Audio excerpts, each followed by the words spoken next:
নমস্কার বন্ধুরা, কেমন আছেন সবাই? কাকলির গল্প কথা নতুন একটি ব্লগে আপনাদের সকলকে স্বাগত জানাই। আজ বৃহস্পতিবার, একটু সকাল সকাল হাঁটতে বেরিয়েছিলাম। আজকে ওর বাবার আবার ছুটি আছে, ছেলের স্কুল আছে, কিন্তু তাও অনেক দিন হাঁটা হয় না। সকালবেলা একটু হাঁটাটাও খুব দরকার, তাই না বলুন?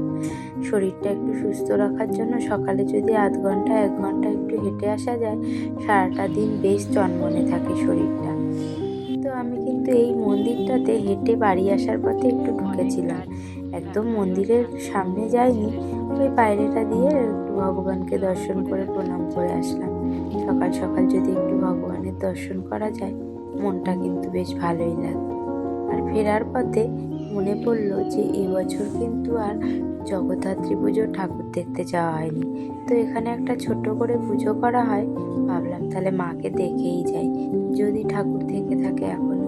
তো এসে দেখলাম যে হ্যাঁ, এখনো বিসর্জন হয়নি, তো ঠাকুর আছে।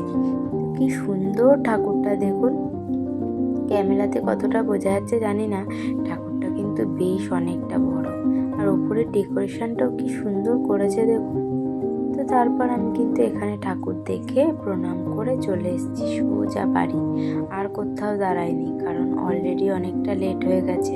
ছেলে তো স্কুলে যাবে, রান্না করতে হবে, তারপর আবার বাড়িতে হাজারো রকমের কাজ। সংসারের কাজ তো সারাদিন ধরে করলেও শেষ হয় না। তারপর বাড়ি চলে আসলাম। বাড়ি এসে স্নান সেরে সমস্ত কাজকর্ম সেরে পুজো টুজো দিয়ে নিয়েছি। আর তার মাঝখানে আর আপনাদের সাথে কিছুই শেয়ার করা হয়নি, অনেকটা কাজ ছিল। তো তারপর কিন্তু পুজো টুজো দিয়ে আমি কিন্তু খেতে বসেছিলাম। আর এখন বাজে ওই 2টো মতো। তো আজকে কিন্তু যেহেতু ওর বাবা বাড়িতে আছে, তা ওর বাবাই খাবারটা একটু বেড়ে দিয়েছিল। প্রত্যেকদিন নিজের হাতে করে খাবার খেতে কার না ভালো লাগে বলুন তো? প্রত্যেকদিন নিজের হাতে খাবার খেতে হয়, আর একদিন যদি একটু কেউ খাবার বেড়ে দেয় তাহলে সেদিন কিন্তু ভীষণ মজা হয়, তাই না? আর ওর বাবা রাগ করছিল যে তুমি কেন, আমি খাচ্ছি, তুমি এখন ভিডিও করছো। তো যাই হোক, রাগ না, মানে ওই আর কি, দুজন একসাথে খাচ্ছিলাম। তারপর খেয়ে দিয়ে নিয়ে বন্ধুরা, আজকে তো বলতে ভুলেই গেছি, আজকে রান্না করেছিলাম ফুলকপি আলুর তরকারি। আর ওই ফুলকপি ডাঁটা দিয়ে একটু কুমড়ো বেগুন এই সমস্ত দিয়ে একটা তরকারি করেছিলাম। কি যে ভালো খেতে হয়েছিল তরকারিটা, তা আপনাদের বলে বোঝাতে পারবো না। কখনো যদি পারি তাহলে রেসিপিটা শেয়ার করব। তো তারপর খেয়ে দিয়ে ওর বাবা একটু ঘুমোতে গেছিলো নিচে, আর আমি ভাবলাম যে না, সমস্ত অনেক কাচাকুচিও করেছি আজকে, তো চাদর টাদরগুলো পাতা হয়নি এখনো বিছানাতে, তাহলে চাদর টাদরগুলো পেতে নিই। আর এখন তো একটু একটু ঠান্ডা পড়েছে, একটু মুখে ময়শ্চারাইজার না লাগালে আর হচ্ছে না। তো মুখে একটু কিছু লাগিয়ে নিলাম, লাগিয়ে তারপর আমি কিন্তু বিছানাটা গুছিয়ে নেব। আর বিছানাটা গোছানো থাকলে মনে হয় যেন সারাটা ঘর গোছানো আছে। আর বিছানাটা যদি এলোমেলো থাকে তাহলে কিন্তু সারাটা ঘরও যদি গোছানো থাকে, তাও যেন মনে হয় যে গোছানো নেই। তো বন্ধুরা, আজকে আমি বিছানায় পাতবো একটা সাদা চাদর। আর সাদা চাদর আমার ভীষণ পছন্দের, জানেন? সাদা একটা চাদর যদি বিছানায় পাতা থাকে, সারাটা ঘর একটা কেমন শান্তি শান্তি ভাব লাগে, আমার মনে হয় এটা। তো যাই হোক, আজকে কিন্তু একটা সাদা চাদরই পেতে নেব।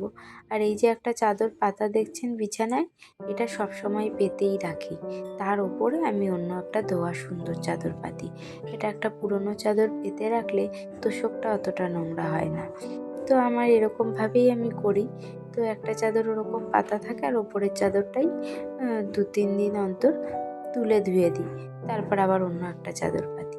তো চাদরটা পেতে নিই। আর চাদরটা পাততে পাততে বলি বন্ধুরা, আমি কিন্তু নতুন ভ্লগ তৈরি করছি শখে। ভীষণ ভালো লাগে গল্প বলতে। আপনারা এর আগের ভিডিও যারা আমার দেখেছেন তারা তো জানেন যে গল্প বলতে আমার ভীষণ ভালো লাগে, গল্প করতে। এবার একা একা কি সবসময় কথা বলা যায়? কার সাথে কথা বলবো? বর অফিসে চলে যায়, ছেলে স্কুলে চলে যায়, শাশুড়ি মা আছেন, সেও তো একটু ব্যস্ত থাকে, সবসময় কি আর আমার সাথে বসে গল্প করবেন? তো যাই হোক, তাই ভাবলাম যে আপনাদের সাথেই গল্প করি। তাই কোনো ভুল ত্রুটি হলে নিজ গুণে সেটা ক্ষমা করে দেবেন। তো বন্ধুরা দেখুন আমি কিন্তু বিছানার চাদরটা পেতে নিচ্ছি। আর আমার খাটের যেহেতু দুই দিকেই একটু ফাঁকা আছে, তাই চাদর পাততে একদম অসুবিধা হয় না, বিছানায় উঠতে হয় না। দুই পাশে গিয়ে চাদরটা পেতে দিই। আর আগে জানেন আমি এই চাদর পাততেই পারতাম না, একদিক গোজা হলে আর একদিকটা টান টান হয়ে থাকতো। তো ছোট বড় হয়ে যেত। যাই হোক এই চাদর পাততে কিন্তু আমার বেশ অনেক দিন টাইম লেগেছে এই চাদর পাতা শিখতে। তো বন্ধুরা তারপর চাদরটা পেতে নিয়ে যখন চারিপাশ গুজে দিই আর তার ওপর দিয়ে একটু ঝাঁটা দিয়ে যদি একটুখানি টান টান করে দিই, তাহলে কিন্তু চাদরটা আর একদম সরে যায় না। আপনারা কে কীভাবে চাদর ঠিক রাখেন আমাকে একটু কমেন্টে জানাবেন। তো বন্ধুরা তারপর কিন্তু আমি এই একটা শলার ঝাঁটা মানে নারকেলের পাতার থেকে যেই শলাগুলো বেরোয়, এই ঝাঁটাটাও আমি নিজের হাতেই বানিয়েছিলাম। জানেন একটা ঝাঁটা বানালে অনেক দিন চলে যায়।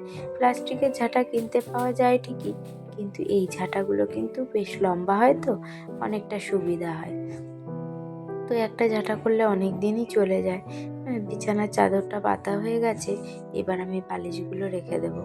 তো এই হচ্ছে আমার কাজ, দুপুরবেলার কাজ। তারপরে এই ঘরটা গুছিয়ে জামা কাপড়গুলো নিচে নিয়ে চলে যাব, কারণ অনেকটা জামা কাপড় তো। আপনাদের তো আগেই বলেছি আজকে অনেকটা জামা কাপড় কেচেছি। সেই সমস্ত জামা কাপড় ভাঁজ করে তারপর একটু রেস্ট নেব। সকাল থেকে যা তাড়াহুড়ো গেছে আপনাদের সাথে, তো এবার দেখুন বন্ধুরা ওইগুলো যদি আমি ভিডিও করতে যাই তাহলে আমার কাজগুলো আরও দেরি হয়ে যাবে। তাই ওই সময়টা অতটা তাড়াহুড়োর মধ্যে আর ভিডিও করা হয়নি। তো কভার বালিশের আগেই ভরে রেখেছিলাম। তারপর আমি বালিশগুলো জায়গায় রেখে আমি চলে গেছিলাম নিচে। তো বন্ধুরা তারপর কিন্তু সন্ধ্যের থেকে অনেকটা সময় আমি নিচে কাজ সেরেছি, অনেকটা কাজ করেছি, সেলাইয়ের কাজ করেছি। তারপরে এখন বাজে ওই 9টা মতো, আমি চলে এসেছি রাতের খাবারের জন্য। তো ছেলে পড়তে গেছে আর ওর বাবা নিয়ে গেছে, তো আমি একাই খেয়ে নেব, কারণ অনেকটা রাতে খেলে আবার প্রবলেম হয় শরীরে। তো যাই হোক ওর বাবার জন্য অল্প একটু ভাত করে রাখলাম, আর ছেলের জন্য রুটি, আর আমিও রুটিটা খেয়ে নিলাম। তাহলে ভাতটা হোক, আর একটু তো ফুটে উঠলে আমি আবার গ্যাসটা নিভিয়ে দিয়ে ভাতটা করি, তাহলে ভাতটা না বেশ ভালো হয়, লম্বাও হয়, খেতেও ভালো হয়, আর গ্যাসও অনেকটা সাশ্রয় হয়। তো বন্ধুরা তারপর চলুন আমি তাহলে রাতের খাবারটা খেয়ে নিই। আর খেয়ে টেয়ে তারপর আজকের ব্লগটা কেমন লাগলো কমেন্টে কিন্তু অবশ্যই আপনারা জানাবেন। তা আপনাদের এক একটা কমেন্ট আমাকে নতুন ভিডিও বানাতে অনুপ্রেরণা দেবে। আমার ভিডিও যদি আপনাদের ভালো লাগে তাহলে সাবস্ক্রাইব করে পাশে থাকবেন বন্ধুরা, আর সাবস্ক্রাইব করে অল বাটনটা প্রেস করবেন, তাহলে আমি যখনই কোনো ভিডিও আপলোড করব সর্বপ্রথম আপনার কাছে যাবে। তাহলে বন্ধুরা আজ আসি, আবার দেখা হবে নতুন কোনো ভিডিওতে। ততক্ষণ সবাই খুব ভালো থাকবেন, সুস্থ থাকবেন, আর হাসি খুশি থাকবেন। আর ভিডিওটা কেমন লাগলো সেটা কিন্তু কমেন্টে অবশ্যই জানাবেন। ভালো লাগলে একটা লাইক করে দেবেন। আজ আসি, আবার দেখা হবে নতুন ভিডিওতে। সবাই খুব ভালো থাকুন, সুস্থ থাকুন, আর সাবধানে থাকুন, আর সকলকে ভালো রাখুন।